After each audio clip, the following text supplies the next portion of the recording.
Ano man ang sumbong na dala, basta alam niyang tama kay makakasama mo siya. Di ka iiwanan, sigurado ko yun, sa Rapi Tulfo in Action. Welcome to our show, Sumbungan ng Bayan, where victims get to express on what happened to them, and we will bring them justice and solutions with their concerns. Okay, so let's start with Trixie, the first caller for this afternoon. We got Trixie. Okay, Trixie, you can bend it out. Oh, hello po, sir. This is my question. My boyfriend has been hurting me every time we fight and even threatens to kill me. And can I file a case against him for violence against women? Okay, yes, Trixie, you can file a case against him for vow, physical violence against the women, as well as threatening to inflict physical harm on a woman for the purpose of controlling her actions or decisions is deemed as an act of violence against them. Okay, so you can definitely file a case against him. Okay. Thank you, sir. For the next caller, we've got Keen. We've got Keen. Okay, Keen, are you there? Yes, hello, sir. Yes, go ahead. Okay. Sir, I have a situation that my spouse or intimate partner forces me to have intercourse with him. Is it rape? Can I file vow against him? Okay, so Keen, let me just go ahead and clarify this one. Your intimate partner is forcing you to have sex, right? Yes, sir. Okay, so yes, you may file a case under sexual violence anytime someone forces himself or herself on you sexually without your consent. This can be sexual assault or rape, even if you're married to or in a relationship with a person who is assaulting or raping you. This doesn't make it any less real, okay? Okay, Ina, go ahead.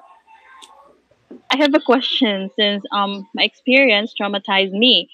My husband has been cheating on me for almost 3 years now and with various women. Is there a way that I can apply vow in filing a case against him? Okay, so Ina, you've been cheated for a long time now, okay? So you must wake up. Okay, the acts of your husband cheating on you have caused you mental and emotional suffering.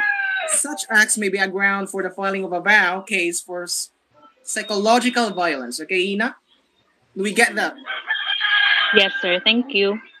So if you have more inquiries or questions regarding with your problems, you can visit our Facebook page, Sumbungan ng Bayan Official, okay? So that would be all. Thank you. Bye-bye. Good morning, TVs. Have you heard of the Republic Act 9262 or the Anti-Violence Against Women and Their Children Act of 2004? If you've come this far, don't exit the tab and listen to Miss Ina for further discussions. According to Samantha Power, violence against women isn't cultural, it's criminal. Equality cannot come eventually. It's something we must fight for now. What is RA 9262 or the Anti-Violence Against Women and Their Children Act of 2004? It is a law that seeks to address the prevalence of violence against women and their children by their intimate partners like their husband or ex-husband, live-in partner or former live-in partner, boyfriend or girlfriend, or ex-boyfriend or ex-girlfriend, dating partner or former dating partner. Relationships. So those are the people who are against a woman who is his wife, former wife, against a woman with whom the person has or had a sexual or dating relationships, against a woman with whom he has a common child, against her child whether legitimate or illegitimate, within or without the family abode. So those are likely to result in physical, sexual, psychological harm or suffering or even economic abuse.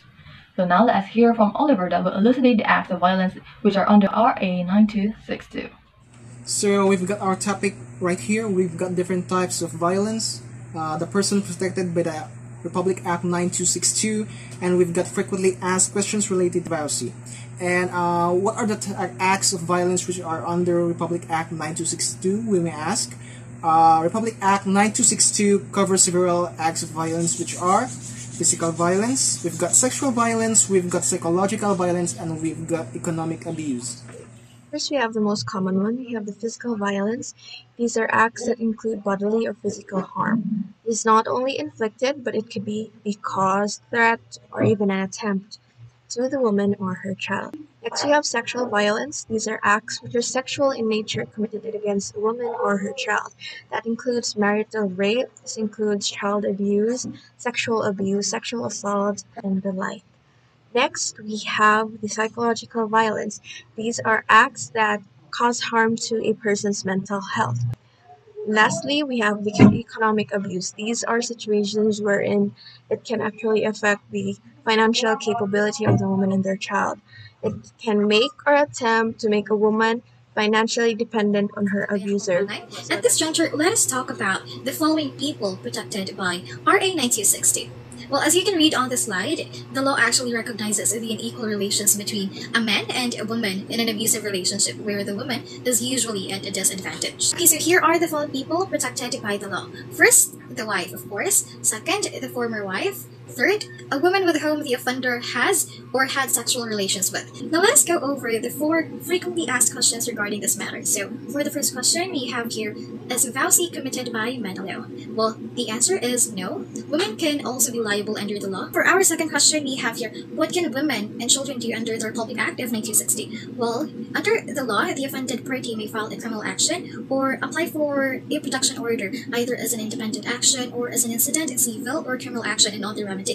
Now, going over our third question, where should vowsy cases be filed? Well, cases may be filed in the original trial court designated as family court of the place where the crime was committed. These courts have original and exclusive jurisdiction over these cases. For our final and last question, what are the penalties for those people committing vowsy? Offenders proven in court to be guilty of the crime shall be penalized with imprisonment ranging from 1 month and 1 day to 20 years, payment of 100,000 to 300,000 in damages, mandatory psychological counseling or psychiatric treatment. Thank you very much for listening to our short discussion. If you missed some details, please go back and pause the video. We'd also like to thank the following sources for the information that we have collected. Again, thank you and have a great day.